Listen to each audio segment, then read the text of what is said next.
যেই ম্যাচে 2-1 গোলে সৌদি আরবের কাছে হারতে হয় আর্জেন্টিনার।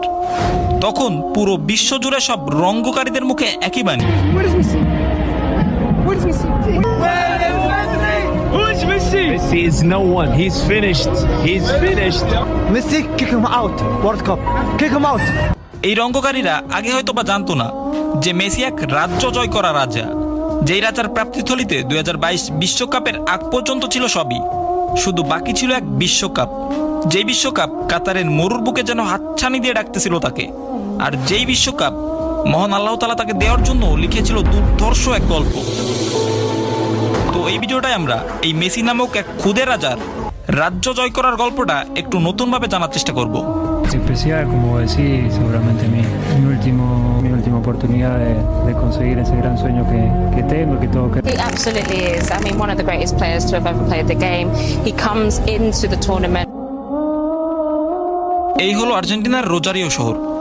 1987 সালের 24শে জুন এই শহরটাই জন্ম হয় মেসির। তার বাবা হোর্সে হোরাইসিও, যে মূলত রোজারিও শহরের একটি স্টিল কারখানায় চাকরি করত, এবং মেসির মা সেলিয়া মারিয়া, যে ছিল এই শহরটার একজন খণ্ডকালীন পরিশ্রমা কর্মী। মেসির ফুটবলের হাতে খড়ি হয় তার বাবারই হাত ধরে। মাত্র 5 বছর বয়সে রোজারিও শহরের একটি ক্লাব গ্রান্দিওতে মেসিকে ভর্তি করায় হোর্সে হোরাইসিও। প্রায় বছরখানেক ক্লাবটিতে খেলার পর ক্লাব গ্রান্দিওর একটি টুর্নামেন্ট খেলার সুযোগ পায় মেসি। এই টুর্নামেন্টটি খেলতে গিয়ে বার্সেলোনার সাবেক কোচ কার্লোস রিক্সেসের নজরে আসে মেসি। তো যথারীতি কার্লোস মেসির বাবার কাছে যায় মেসিকে তাদের একাডেমিতে, অর্থাৎ বার্সেলোনা যুব একাডেমিতে ভর্তি করানোর জন্য। মেসির বাবার কাছে গিয়ে বেশ হতাশ হয় কার্লোস, কারণ হোর্সে হোরাইসিও তাকে জানায় ছোটবেলা থেকেই মেসির গ্রোথ হরমোনের সমস্যা ছিল, যার কারণে মেসি বেশি লম্বা হতে পারবে না, আর এর জন্য যে ট্রিটমেন্টের দরকার তার জন্য অনেক ডলারের প্রয়োজন, যা মেসির পরিবারের পক্ষে সম্ভব না। কার্লোস এই কাহিনী শুনে ফিরে যায় বার্সেলোনা, ক্লাবকে রাজিও করায় মেসির ট্রিটমেন্টের জন্য। যাই হোক, সাল 2001 বার্সেলোনা যুব একাডেমিতে খেলার জন্য মেসি সহ মেসির পরিবার পাড়ি জমায় স্পেন।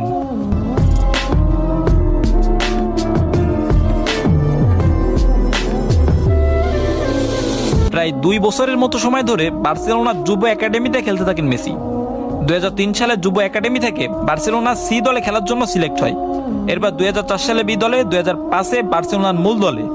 এভাবে একের পর এক তার জীবনে সফলতা আসতে থাকে।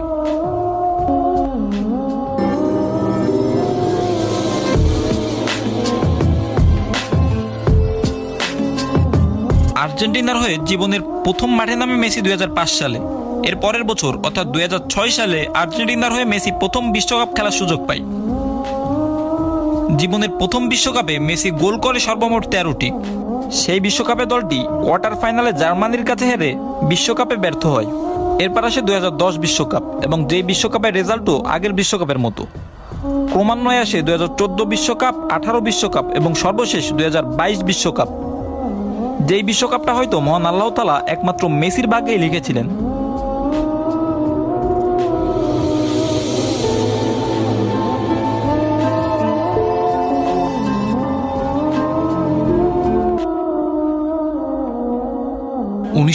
এর বিশ্বকাপে মেক্সিকোর স্টেডিয়ামে শেষবারের মতো বিশ্বকাপ উঁচিয়ে ধরে যে স্মৃতিকাতর দৃশ্যের জন্ম দিয়েছিলেন দিয়েগো আর্মান্ডো ম্যারাডোনা, তা আর্জেন্টিনা সমর্থকদের জন্য 36 বছরের একমাত্র সুখস্মৃতি।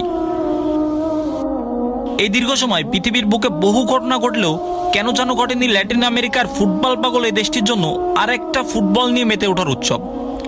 তবে মেসি নামক এই খুদে রাজার ভাগ্যে বোধহয় এইটাই লেখা ছিল। আর্জেন্টিনার কিংবদন্তি ম্যারাডোনার পরে এই মানুষটি হাতে তুলে নিয়েছিল বিশ্বকাপ নামের সেই অর্জন, যে অর্জনের পূর্ববর্তী সময়ে তাকে কম সহ্য করতে হয়নি সমালোচনা। নিজের দেশের বহু লোকই তার নাম দিয়েছিল অলস, অকর্মণ্য, বৃদ্ধ, স্বার্থপর। যার 10 নম্বর জার্সি পোড়ানোর ভিডিও দেখে তার ছেলে তাকে জিজ্ঞেস করেছিল, বাবা তোমাকে ওরা এভাবে পোড়াচ্ছে কেন? এই প্রশ্নের উত্তর যে রাজপুত্র কিভাবে দিয়েছিল তা আমার হয়তো জানা নেই, তবে খানিকটা বিষাদগ্রস্ত হয়েছিল তাতে আমার কোনো সন্দেহ নেই।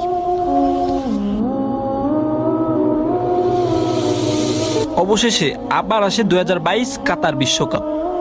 খেলা শুরুর আগে আবার সেই মেসি মেসি বলে গলা ভাঙা চিৎকার, প্রজেক্টর, পর্দা, বহু আয়োজন, এক মেসিকে ঘিরে, এক আর্জেন্টিনা ঘিরে। বিশ্বকাপে আর্জেন্টিনার প্রথম ম্যাচ, সৌদি আরবের সাথে 2-1 গোলে আর্জেন্টিনার পরাজয়। আবার সেই ব্যর্থতা, আবার সেই রঙ্গকারীদের মুখে একই উক্তি, Where is Messi? Where is he? Messi, kick him out. World Cup. Kick him out. Messi is no one. He's finished. He's finished. আর কতবার, তবে কি মেসি আসলেই ফিনিশড? এরপর বিশ্বকাপে আর্জেন্টিনার দ্বিতীয় ম্যাচ, আর্জেন্টিনা ভার্সেস মেক্সিকো। 2-0 গোলে এবার আর্জেন্টিনার জয়। বড় বড় করে দীর্ঘশ্বাস ফেলা, সমর্থকদেরও কিছুটা আশার আলো। এরপর এক এক করে পোল্যান্ড, অস্ট্রেলিয়া, নেদারল্যান্ড, ক্রোয়েশিয়া এবং ফাইনালে ফ্রান্স, যাদেরকে হারিয়ে অবশেষে টানা 36 বছর পর মেসিদের হাতে আসে সেই কাঙ্ক্ষিত বিশ্বকাপ। গোটা বিশ্ব দেখলো এক রুদ্ধশ্বাসপূর্ণ গল্প।